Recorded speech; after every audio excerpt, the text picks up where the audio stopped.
Ruutaan dhugumaan akka ulfooftee wantoonni nama amansiisan keessaa inni tokko. Ruutaan karaa kanaan Abrahaamiidhaan ulfaa'eera jetteen. Ermeellaadhaan immoo Meerii fi Daaniin karaa kanaan Ruutaan ulfoofteetti yemisiraachi jedhanii ashamaa akkam jirtu hordoftoonni kiyya marti keessan qaaliiwwan Oromoo qimamoota mana madaamii siniin jechuu jaaladha. Egaa jalqaba irratti waan tokko haasa'uu kan hin barbaadu dullatti saree warra naan jettaniif deebii kennuu barbaada. Ani iddoon gaafii gaafatametti yoon deebii kenne malee baay'ee natti hin tolu.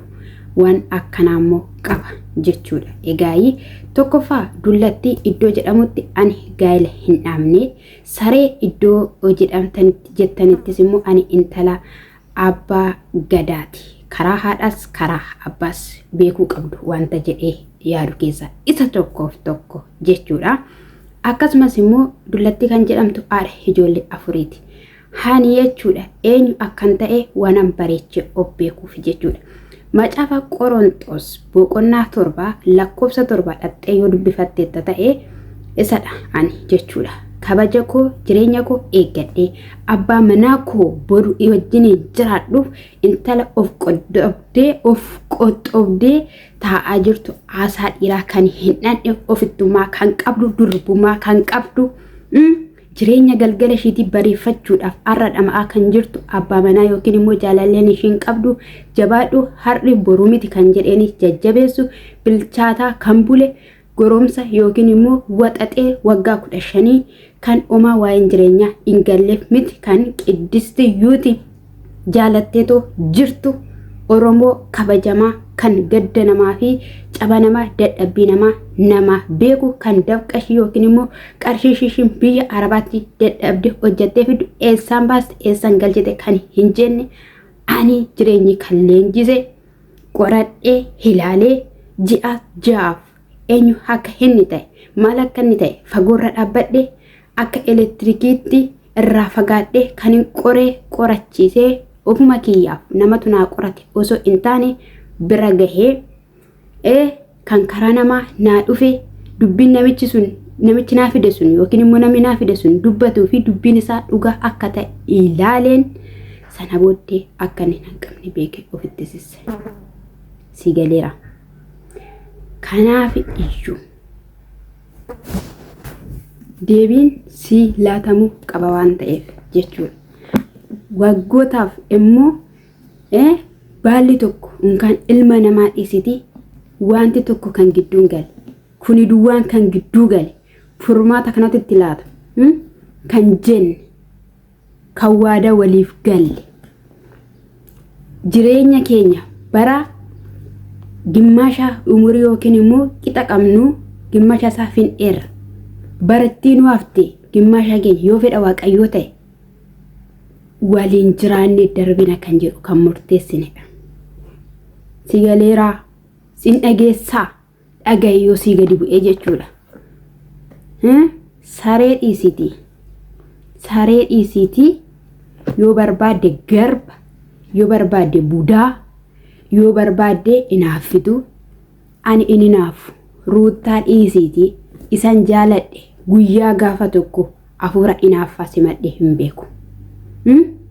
Naa bilbiluu baatee dhufuu baatee omaa miti inniyyuu beeka waan ta'eef ani of beeka of beeka anamoo isatu iddoo naaf qabayyuu jedhee tilmaamee nama bira ga'edha. Hani nama salphaasitti fakkaadha miti anamma ani ilma dhiiraa jechuudha.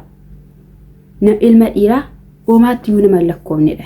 Omaattiyuu garuu gaa'ila koof kan ta'u boruu koof kan ta'u inni jechuudha. Addaamin yaadate dhugaarratti kan hundaa'e naaf kenna jedhee waan kana amaneef ani keerii dhiiraan qabu garuu immoo itti amanee dhibbaan dhibba jechuudha. Wanti barbaadeyyuu gidduu keenyatti uumamuu mala. Wanti barbaadeyyuu ta'uu mala. Garuu hubannaa ogummaadhaan furmaata akka ta'u kan immoo na barsiisu wangeela. Wangeelli maal jedhame abbaa haati manaan abbaa manaaf gonfoodha.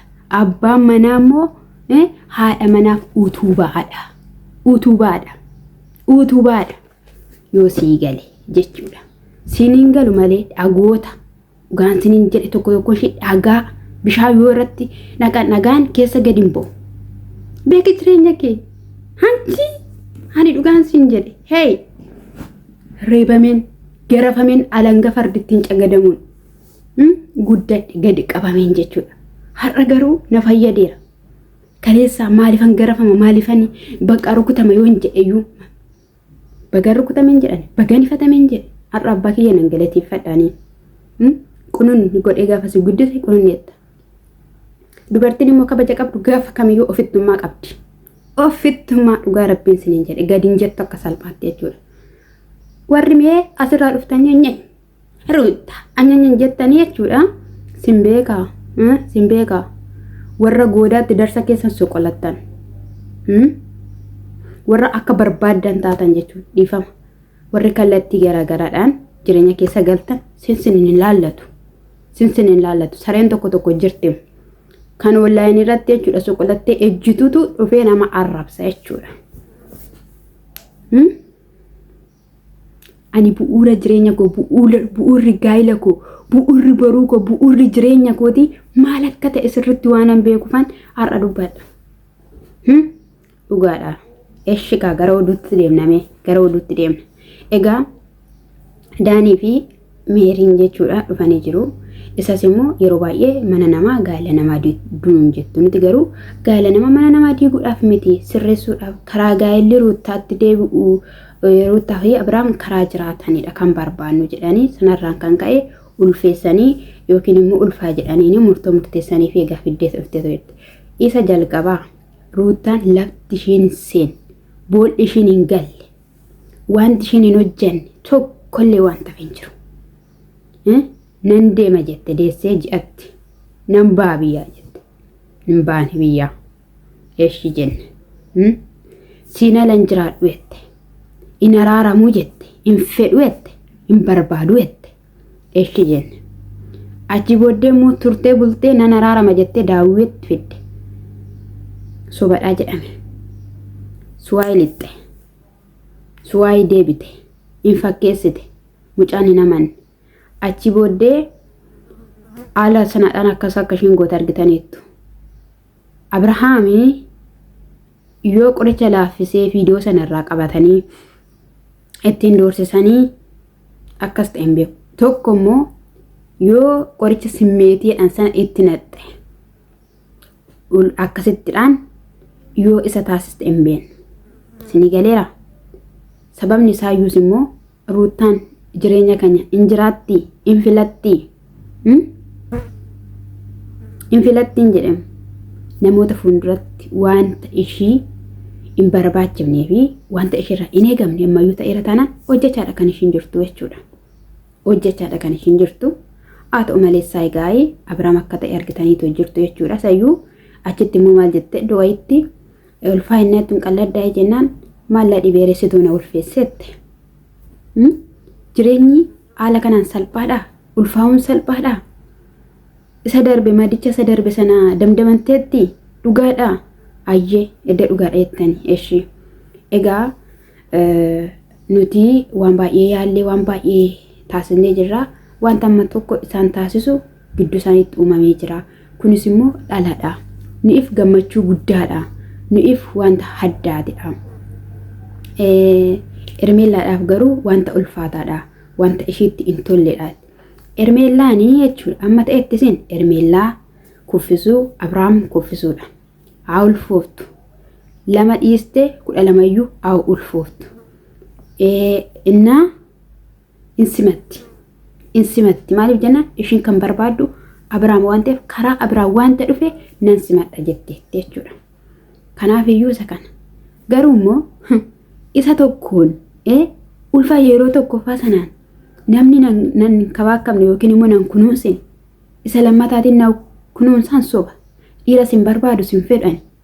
Matumayyuu ani si arguun barbaadu naan jedhee simmeetii kee facaasaa deemtaa dhiira naan jedhen abadan diqaalaan baadhani abadan kan du'e maan kaane hin barbaachisu waan takkana jechuudha. Sana boodan dhuftee yeroo ishiin dhuftutti egaa wantoota ta'aa jiru argaatoo jirta. Isa kanaaf iyyuu jennaan maalidha? Naan Ruutaan ulfooftee jirti. Naan akkamittiin maal jechuu barbaadan jennaan ulfooftee Abrahaam irraa wanta yeroo darbee taasifamee argitee turte jennaan Daaniin isa dhiiseette meetii isa dhiisee sana duras jettee jechuudha. Argitanii raachitti iddoo dhaqaati hubadha iddoo sana xibina xibatti gatan ishiin kun asii situ na ulfeessee maalla dhiberee jette. Ishiin immoo achi immoo guyyicha sana jennaan sana dura jette. Maaliif jennaan wanta godhame wanta beektuu fi akka ishiin irra darbituudhaaf jechuudha. Innaa sana booda akkamittiin ta'uu danda'e ana Abrahaam inna namanaa haa ta'u malee immoo wantoota samuuna kana ta'aa jiru waan argitaniifidha. Ani fi ati Daanii nagaa busneerra. Ani immoo si amanee jira. Dhugumaan jedhee amantii na keessaa ajjeesu barbaadda yookiin immoo lafaanii Abrahaamidhaaf qabu naaf hir'isuu na keessaa buusu barbaaddu. Ani immoo matumayyuu kana gochuus hin danda'u. Ruutaanis immoo yoo ulfoofte maal na rakkisee maal la dhibee jennaan tokko wanta isaan wal taasisuudha walitti isaan fidaa mucaan kuni tokko ta'uudha kanii jedhamee too jiru jechuudha. Akkattidhaan osoo wal qinittisanuu osoo wal ciniinanuu gana tokko isaaniif ta'a jechuudha. Ammas egaa Ruutumatu wajjin rakkataa yookiin immoo mucaa isaa yoo dhugumayyuu ta'e inni fudhata malee ani hin beeku waliin jiraatamuun hin danda'amu. Wal tuffatanii maal hafa walitti cirrafkatan malee walitti cirrafkatan gaalli immoo kana miti jireenyi immoo kana miti. Innaa dirqamaanis immoo wajjin hin ciiftee yoo ulfooftes umaayyuu miti jechuudha. Hin dadhabde waan ta'eef kana qabattee akka isheen dhuftee dhibbaan dhibba beekamaadha jechuudha. Innaa namni ishii amanu tokko illee hin jiru tokko gaansin hin jedhe. Innaa kana dura iyyuu dhugaa isheen ulfoofteeyyuu kumtaala of keessa jedhanii dubbachaa turan jechuudha namoonni isaaniif haadhisu. Egaa sana booda namanu jettee in ergitaa dhukkuba dhossuu danda'u malee ulfa dhossuun hin danda'amu. Ji'ootaan ba'aa mul'achaa adeema wanta ta'eef amantee dhiistee yaada keetidha. Si ilaallata jenneetu itti miidhamtaa laata jenneet kan kana yaadnee sii dhufne malee waan biraa fi miti. Ati tamante tataanaanii umaayyuu miti. Kani Daaniin jechaanis ture meeriinis illee akkasumadha jechuudha. Ati safaana jiraattee sarara gargar baate umaa miti deemee isaan tokko ta'uu araaramanii waliin jiraachuu danda'u wanta ta'eefidha. Yoo barbaaddes immoo gaafachuu dandeessan eenyuun gaafadha jennaani Abrahaamin jennaan ana Abrahaamidhaanii ennuman oduu xixiqqoo kanaa fuudhee maaf akkas gootee maaf akkas taata jedhuuni hin qabu hani. Innaa ani kan hin barbaadu nagaatti akkana jiraatu boqonnaa akkana jiraatu malee oduu keessanii asii fuudhee isatti geessee odeessuu naan barbaachisu. Inni biraas immoo anaa fi isa gargar baasuudhaaf boodhi isin hin seenne hin jiru. Waan hundumayyuu gootanii taasistanii dadhabnaan immoo amma immoo karaa kanaadhaan dhuftaniitoo jirtu. Abdii kutadhaayi omaa isinii fi milkaa'u isinirratti barreerraa ani isin hin amanu wanta fe'eyyuu osoo ta'eerayyuu ta'ee.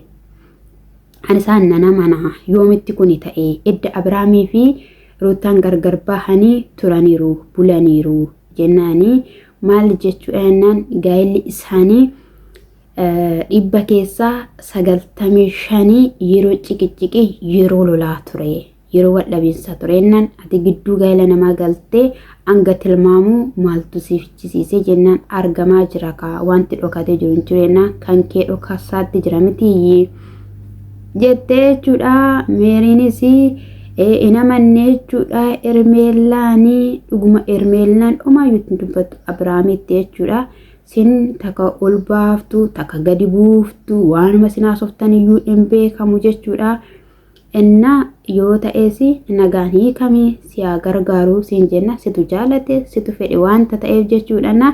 Borumoo yookiin immoo haadha galgala waan ishiin fiddee dhufte gaa'ii hin beeknu jechuudha. Kanaaf jalqabumayyuu jechuudha akka isaan diraamaa yookiin immoo hojiin taane hojjetan waan beeknuuf Abiraam osoo achi dhaquu baate ammayyuu ta'eera taanaan Abiraam dhaqee mucaa sana mana keessatti dhaqee ilaala taanaan jechuudha. Dhugaa dubbachuu dhufi kan kana caalu irratti hojjette jechuudha. Ruutaan amma inaaffaatu sammuu hore, inaaffaatu mataa ba'e jechuudha. Dubartiin immoo inaaffaa qabdi taanaan rakkisaadha jechuudha. Inaaffaa qabaachuun, shakkii qabaachuun mana namaa jechuudha. Ila isa ol garagalee ijaarame gadi garagalchee gadi galabbaxeetu kuffisa jechuudha. Na adeemee akka ishii miidhuudha. Ilmi dhiiraa uma wanti inni miidhamu hin jiru. Uma wanti inni hin jiru jechuudha. Na isa kanadha feetanii jechuudha. Hegaayii balbala qosoqqoste bakka nagaan saayiku. Yeroo garaatti baachuu gaarii si ifaa ta'u siin jechuu jaalannanna in argina baazawee jechuudha. In argina waggaa tokko bulu guyyaa gaafa tokkitti kanaan godha jetti. Sana gochuuf dhugaa jetti. Waaqaaniin kakatti geetaan jetti. Geetaan arsumaan gooftaa ko. Gooftaa kana waamuun salphaadhuma isinitti ta'e fakkaata miti. Achi inni sun Maariyaamiin jedhee kakata. Ishiin asii geetaatti kakatti. Daaniin Maariyaamii jedhee kakata jechuudha. Ermeellaan immoo gaala keessatti 2-3 sila dhalanii miti tokkumatti. Engadda ermuu faanas immoo yoo na ciisee ta'uu danda'a waan ta'eef achis haa dhalchi dhugaan siin jedhe dhalchi hin dandeessa taanaan bakka itti amanteetta taanaan jechuudha. Na abshir hin cannaqamin immoo inni waan tokkotti mana biraan hin dhiphata baay'ee jechuudha. Yaaddoo keessa gala jechuudha. Isaanii ammayyuu ta'ee rataanaan si cannaqanii si dhiphisanii jechuudha. Si kuffisanii si biraa deemuuf akkati qalbii gattuuf Abrahaam innaa waan tokko dhageesse inna hin ayyee haa ta'u jedhi siin jechuu jaaladhan akka kiyyatti in ilaalta. Isa inna hin waan tokko akkas gochuuf hime akkana gochuuf fuudhee biyyaa ba'uuf maal gochuuf jettee mucaa sanayyuu jechuudha. Awurooppaa Ameerikaa maaliin deema gaafa ishiin jettee jechuudha farrameef kutataa yoo taate dhiira yoo taate farrameef asiif achiin kaatiin dhaabbadhu.